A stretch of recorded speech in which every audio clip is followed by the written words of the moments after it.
Hey everybody, Ryan McCaffrey with IGN here, joined by the creative director, founder, is that safe to say? Is that correct? The Turtle Rock Studios? Yeah, Phil Robb, co-founder. I'll let you share the credit, humble man.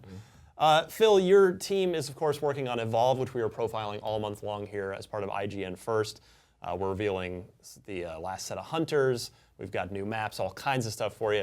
So I wanted to appreciate you coming up from the studio down in Orange County to discussing Gray, Northern California. But so let's talk about something a little sunnier, which is of course the game, which is Evolve. I mean, for those that don't know, I mean, you guys created Left 4 Dead, which is, in a lot of ways you can see on the screen where that, how that influence has led to Evolve. So I want to start with, where did the idea for Evolve itself come from? Evolve's actually predates Left 4 Dead.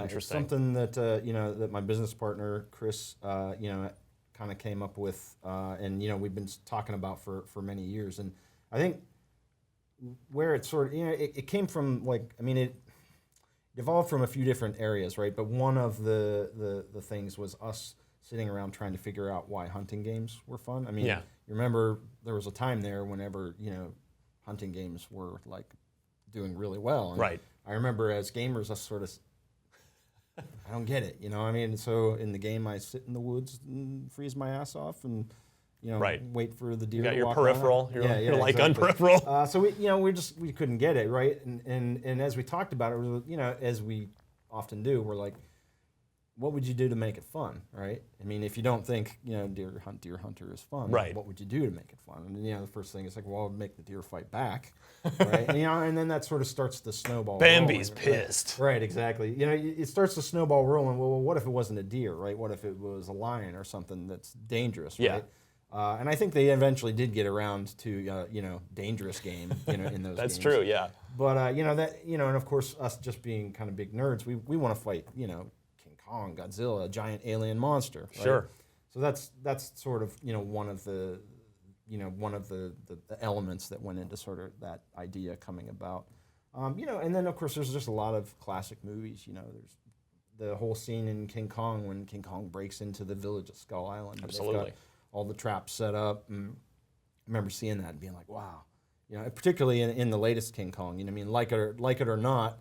That scene when he breaks in is amazing. They've got all the harpoons and the and the big pit traps, and I remember thinking, wow, that'd be a really cool gaming experience. A Predator, of course. Sure. So at the time we really didn't feel like we had we didn't feel like we had the technology to to really sort of capitalize on the idea. So we just kind of set it aside and worked on other things. One of those being Left 4 Dead. Yeah. And the interesting thing was, in Left 4 Dead, we had the tank battles, right, which was essentially 4 versus 1, right? Yeah. Arguably one of the most intense moments in any given round of Left 4 Dead is when the tank shows up, and that sort of showed us, like, oh, okay, so we got a working example here, where we can look at it and say, yeah, that's pretty darn fun. What if we took that and expanded upon it, made it deeper, and years later. Here we are. So, I mean, you've more or less answered my very next question, but I wonder, did Left 4 Dead multiplayer in any way influence the creation of Evolve? So clearly that's a great micro example. Are there sort of any other things that came out of Left 4 Dead that you said, okay, and then implemented it for Evolve? I mean, there were certainly a lot of lessons that we took away from there. I mean, we love co-op gaming, right? And we always sort of come back to that, and probably any games we make in the future will have some sort of co-op sort of element in it. So that sort of magic number of 4 people working together, certainly we brought that. I mean, that's the most obvious one. And I think anyone who has played a lot of Left 4 Dead will feel pretty comfortable in the hunter's role. Yeah. That DNA is sort of very obvious. And then just other little things like the idea that, instead of, the monster killing you and you just being dead, we like the idea of the end cap, right? Because then you have a chance to come back. You can actually, shoot when you're laying on the ground. Little things like that, incapacitated is the insider term you're using, where down but not out. If you're taken out, you've got a chance to get back into the game. Right, exactly. So, we kept that, but other than like that, and the co-op element, we didn't really look too heavily at Left 4 Dead, right? I mean, we wanted a new experience. Sure, right? of course. That's the thing we're always sort of looking for is, hey, we want to have this experience. Why haven't we had this yet? Oh, hey, imagine that. We're game developers. We can actually go and do Have it. the power. Yeah. Would it be safer to ask, are there any lessons that came out of making Left 4 Dead and making this 4-player co-op game where you either said, okay, let's not do that next time, or gee, I wish we'd have done that, and let's do that for our next thing. I still love Left 4 Dead. We all do. I have a hard time looking at it, and thinking, well, I don't want to do that again. Right. I do know that coming out of that, we kind of wanted to bring back a lot more of the competitive element. And just because like we saw with Left 4 Dead, a lot of people really like the co-op aspect. Yeah. Right. And we had people that never played like versus and stuff like that in Left 4 Dead, and well, they missed out. Yeah. Well, yeah. I mean, out. it's a lot of fun. But the nice thing is, we've kept that element, right? But then we've sort of put a lot more into the competitive aspect of the game. So yeah, I don't know if that answers your question. Fair enough. I mean. So here's a thought I was having when I knew you were coming in. Is it more challenging as a game developer to create your own monsters, Goliath, Kraken, TBD monster, or to create zombies, which is a thing that everybody knows, but it's been done a billion times before? It's more challenging to do monsters. Yeah, monsters are hard. Yeah.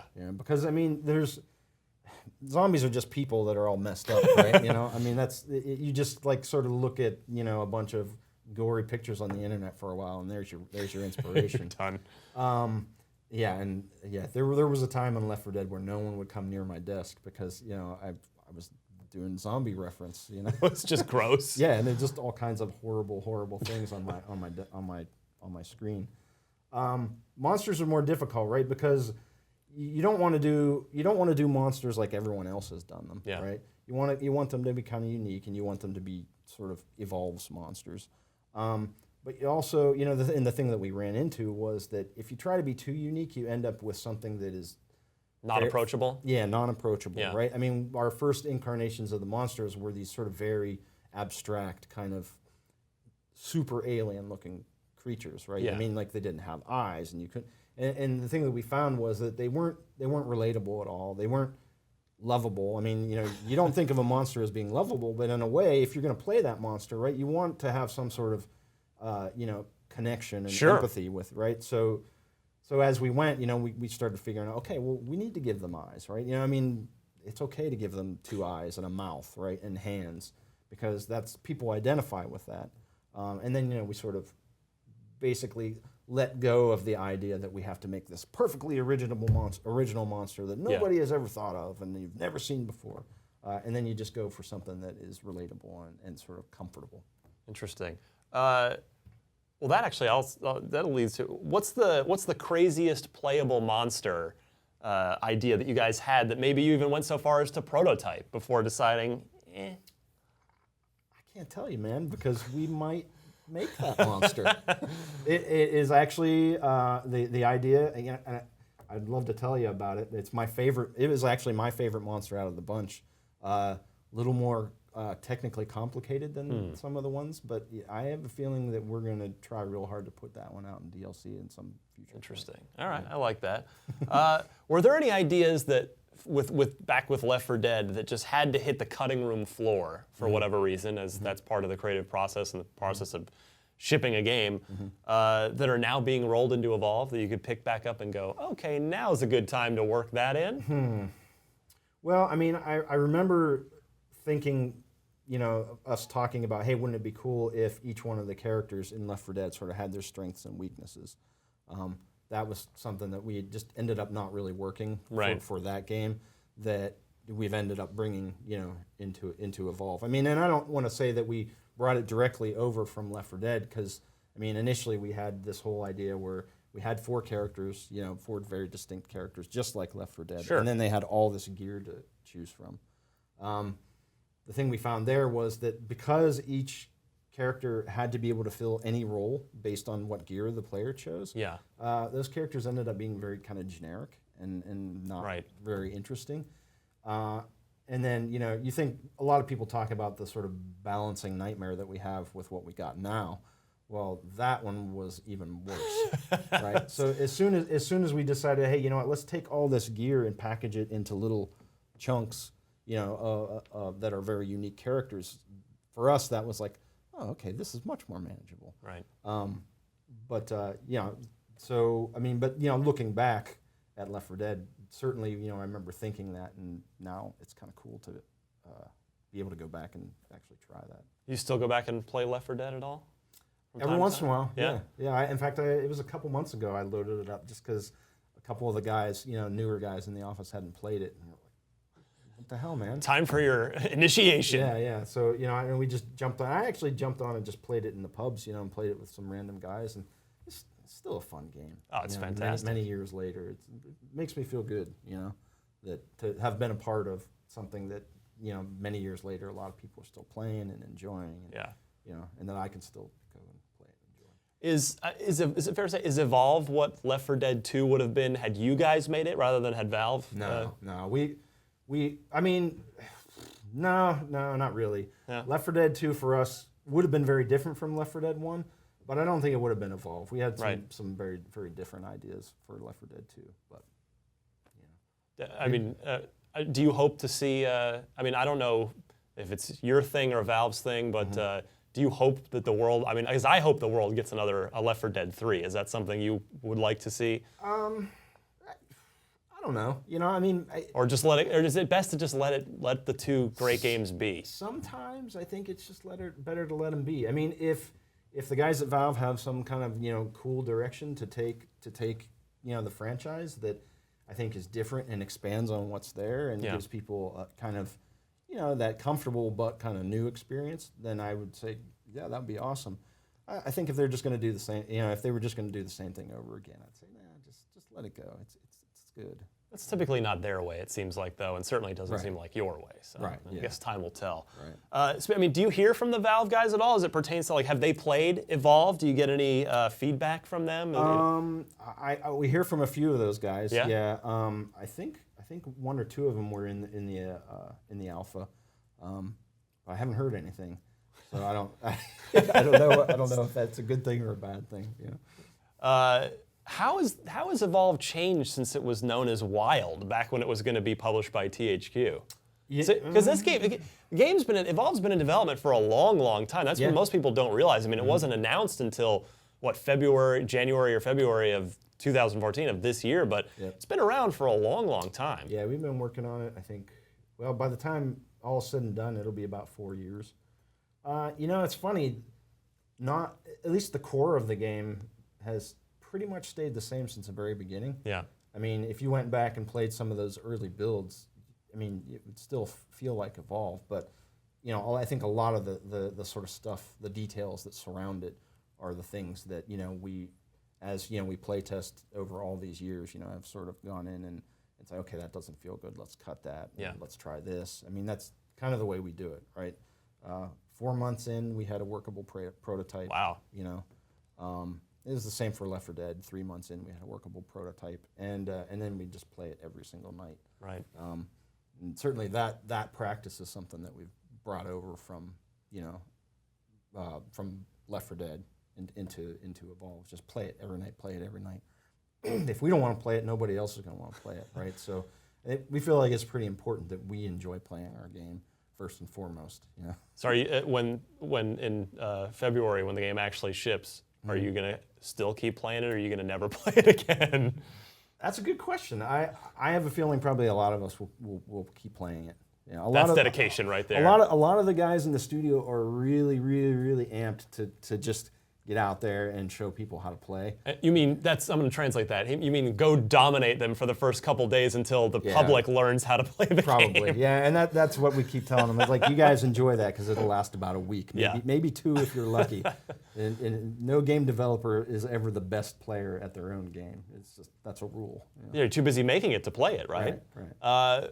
So at some point, the game runs on CryEngine 3, or a version of it. That's what it's built off of, which also powered Rise, Son of Rome for Xbox One.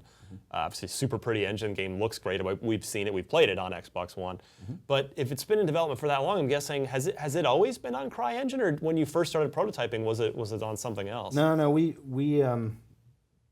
coming off of all of our Left 4 Dead work, we were kind of like we looked at Source, and we just Source at that time was already kind of an older older engine, and it just wouldn't have been impossible. It would have been impossible to do what we wanted to do on Source. So basically, we just started looking at everything else that was out there, and we looked at all of them. The usuals. Yeah, and the thing that we really liked about the CryEngine was just they had a really nice system for doing foliage, and just. I mean, the stuff that would have taken us like 3 months in Source to do took us 3 weeks. Oh, wow. In CryEngine. That's not to say CryEngine doesn't have its problems. I mean, they're all strengths. I'm not a yeah. developer, but I hear Unreal has really great tools, and this one has that or that. Right. So you always find those little bits that you're like, ugh, But for our game, the CryEngine just made sense. So that's right. And now you've probably gone back. I'm sure you've taught Crytek a thing or two about their own technology by this point. Yeah, I don't know. I mean, you'd have to talk to some of the guys on the engineering team about that. I mean, I know that we have taken some of the systems and worked on them to work for what we need them to do. As game development has always been. I'm going back to like the Doom engine licensing days when Raven implemented, look up and look down into Heretic. Okay. Do you guys play a lot of MOBAs? I'm not a MOBA guy, but Mitch Dyer, one of our great editors here is, and he's like, Evolve is basically a MOBA with all these class-specific things, and you got to do your job. It seems like there's a lot of MOBA-esque things going on in Evolve. It wasn't on purpose, but I do see this. I can see where people draw the comparisons. Yeah. I mean, it's interesting when we were going through the auction when THQ went through the bankruptcy thing. You didn't know where you were going to end up. Right. Pretty much everyone that was interested could come in and play the game, and a lot of guys, those guys came in and really, they just sucked. They just, I mean, you could tell these guys weren't really, in a lot of cases, weren't gamers, right? And they just come in and play, and they weren't very good at it. But the Riot guys came in. And they did really well. I mean, those guys makers of League of Legends. Right, they just got the game immediately, and that's sort of where I was like, I can see where there's some similarities in the two games, right? I mean, I like it because I'm not a MOBA guy at all. Like I don't understand lanes and all that stuff. Right. So you've basically you first-person shooterized it for me, which I appreciate. Right. Well, I mean, there are a lot of differences too. Yeah. I mean, most of those games they operate on one map, right? All the time, right? And it is sort of a very set layout, right, with lanes and stuff like that. Where we've got over a dozen, right? And each one is a little different. Each one's got different pinch points and arena, and sizes, and whether or not it's like real flat or whether it's got a lot of verticality. So we've tried to certainly mix it up on that level. And I've gotta ask before I let you go for this particular chat, are there any Left 4 Dead related Easter eggs hiding in the game that you might want to tease us with or tell us where to look? At the risk of disappointing and being very boring, no. No. Well, you never know. We've got a few of our own Easter eggs, but yeah, not Left 4 Dead related. I don't think so. Anyways, I mean, you never know. It's not too late, is what we're saying. Well, maybe somebody snuck one in without us knowing it, but I don't think so. All right, Phil Robb, thank you very much. We're covering Evolve all month long here on ign-first. Tune back every week. I mean, we've got the last shipping set of hunters. We've got maps. We've got all sorts of stuff with Phil Robb and the team at Turtle Rock. So for all things Evolve, you're already in the right place right here at IGN.